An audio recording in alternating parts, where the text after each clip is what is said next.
अनुच्छेद 54 और 52 में 55 में, अनुच्छेद 54 और 55 में राष्ट्रपति के निर्वाचन संबंधी, राष्ट्रपति के निर्वाचन का उल्लेख किया गया है।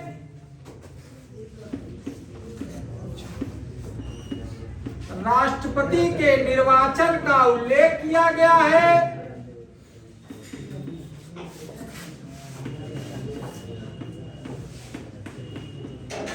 उल्लेख किया गया है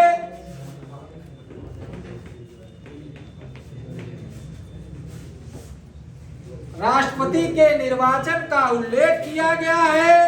भारत में राष्ट्रपति का निर्वाचन भारत में राष्ट्रपति का निर्वाचन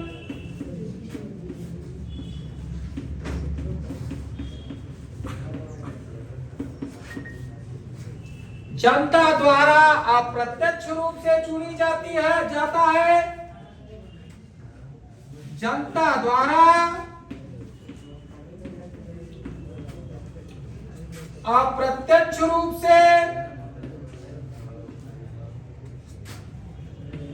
होता है। जनता द्वारा अप्रत्यक्ष रूप से होता है। यह निर्वाचन एक निर्वाचन मंडल के द्वारा होता है। यह निर्वाचन एक निर्वाचन मंडल के द्वारा होता है।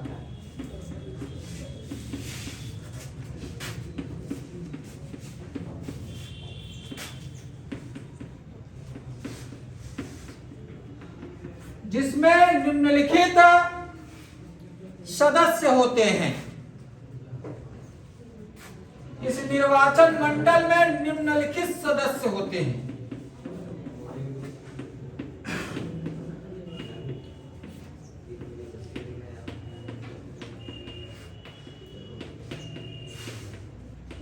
देखो बेटा, अनुच्छेद 54 और 55 में राष्ट्रपति के जब पूछेगा किस अनुच्छेद में राष्ट्रपति के निर्वाचन संबंधी प्रावधान किया गया, अनुच्छेद 54 और 55।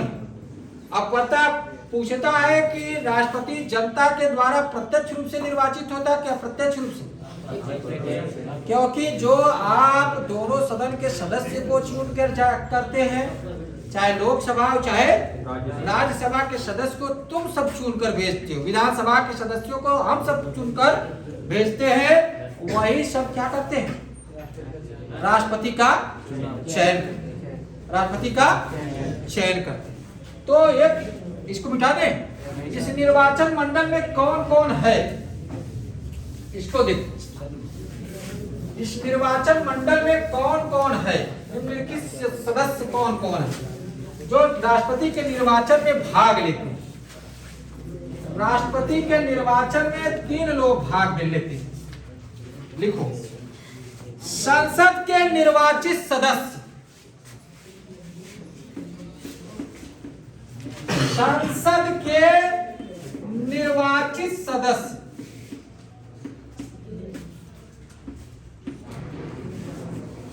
और संसद में बेटा मैंने बताया लोकसभा, राज्यसभा और राष्ट्रपति होता है।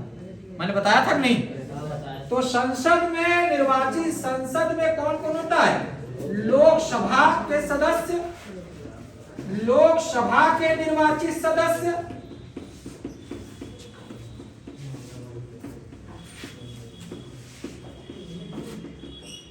और राज्यसभा के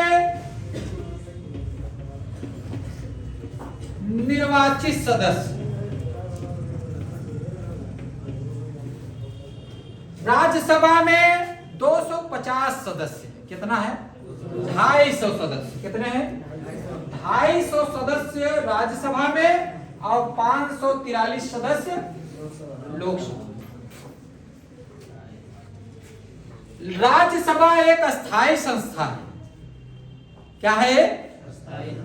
इसको उच्च सदन के नाम से भी जाना जाता है। इसको उच्च सदन के नाम से भी जाना जाता है। इसका विघटन कभी नहीं होता है। सदस्य 6 वर्ष तक रहते हैं। एक इसके कुछ सदस्य हर 2 वर्ष बाद खुद ही हट जाते हैं और खुद ही नियुक्त कर दूसरे सदस्य नियुक्त करते हैं। इसका विघटन पूछ लेता है। राज्यसभा का विघटन होता है? कभी नहीं होता है। अस्थायी सदन जो होता है उसका कभी विघटन नहीं होता। यह भी प्रश्न पूछा है। लोकसभा एक निम्न सदन है, लोअर हाउस है। यह जनता का सदन है, लोकप्रिय सदन है या अस्थायी सदन है। इसका निर्वाचन, इसके सदस्य हर 5 वर्ष के बाद बदल, इसके जो सदस्य जो नियुक्त होते हैं, निर्वाचित होते हैं जनता के द्वारा प्रत्यक्ष रूप से, वो हर 5 वर्ष के बाद फिर से निर्वाचन होता है। इसलिए इसको अस्थायी सदन भी कहा जाता है लोकसभा। तो संसद के निर्वाचित सदस्य मतलब लोकसभा के निर्वाचित सदस्य और राज्यसभा के निर्वाचित सदस्य भाग लेते हैं। कभी कभी ये हो जाता है। दूसरा लिखो, राज्य विधानसभाओं के निर्वाचित सदस्य।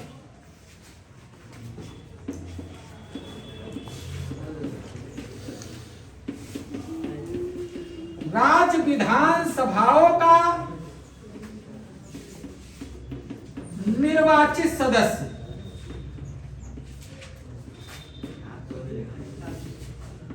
जितने राज्य के विधानसभा है उनके निर्वाचित सदस्य इसमें भाग लेते हैं। हर सदस्य जरूरी नहीं है कि दिल्ली में आए राष्ट्रपति को मत देने के लिए। वह अपने अपने राज्य के राजधानियों में भी क्या कर सकता है? वोट दे सकता है। अपने अपने राज्य के राजधानियों में क्या कर सकता है? लेकिन ध्यान देना, कभी कभी पूछ लेता है कि राज्य विधानसभाओं के निर्वाचित सदस्य लेकिन विधान परिषद के निर्वाचित सदस्य नहीं।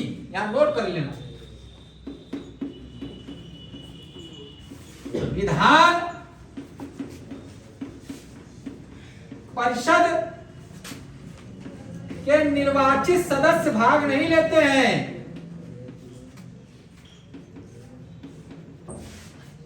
भाग नहीं लेते हैं, क्लियर कर लेना। और 2 केंद्र शासित प्रदेश से आते हैं। 71वां संविधान संशोधन द्वारा उनको भी जोड़ दिया गया है। विधानसभा के 2 सदस्य केंद्र शासित प्रदेश से, दिल्ली और पांडिचेरी।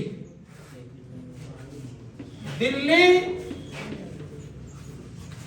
प्लस पांडिचेरी विधानसभा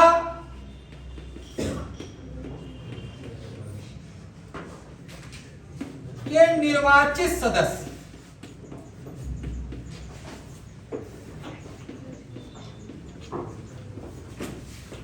दिल्ली और पांडिचेरी के विधानसभा के निर्वाचित सदस्य।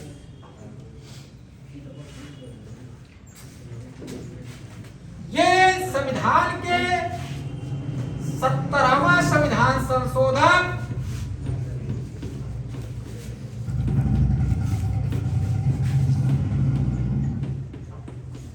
ये भी कभी कभी पूछ लेता है।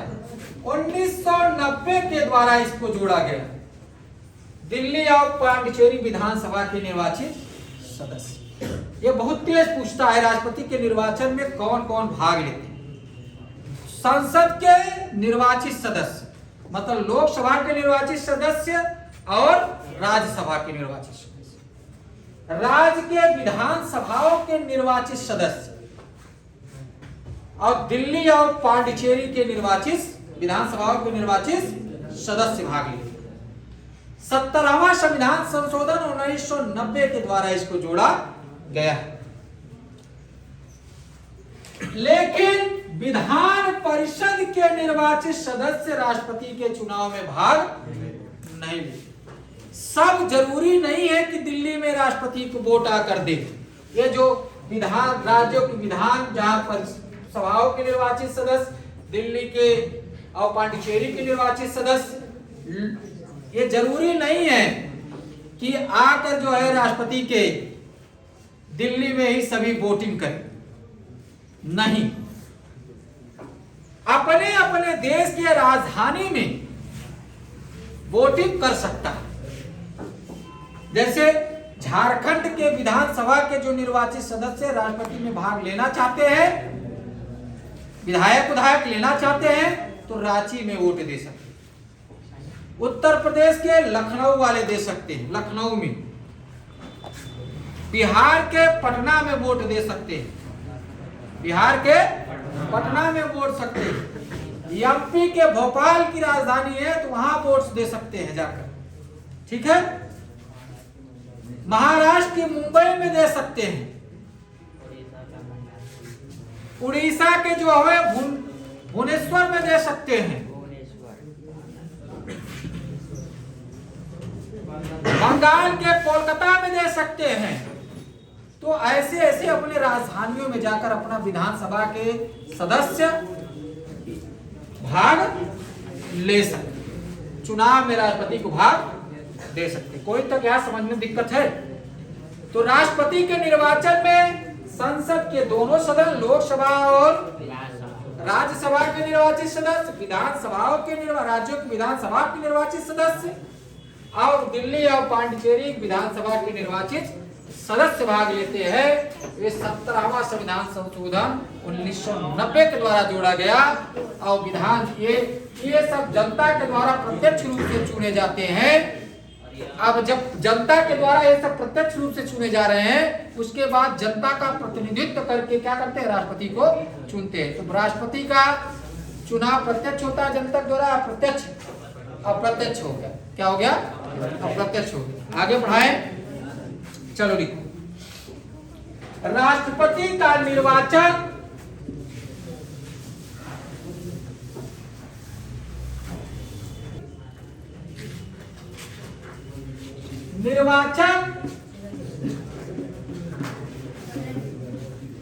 एकल संक्रमणी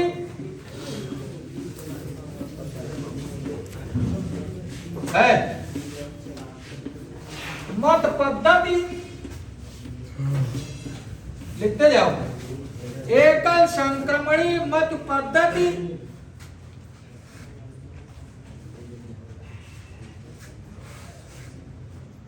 आनुपातिक प्रतिनिधित्व के आधार पर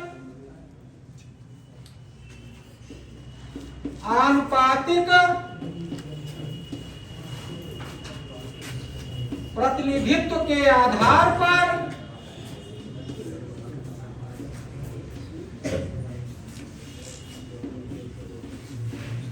होता है।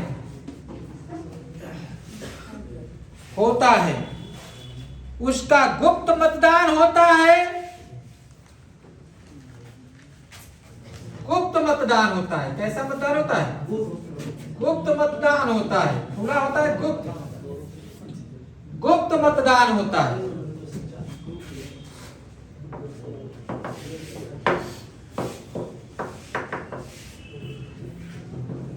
कोई दिक्कत यहां तक किसी समझने में?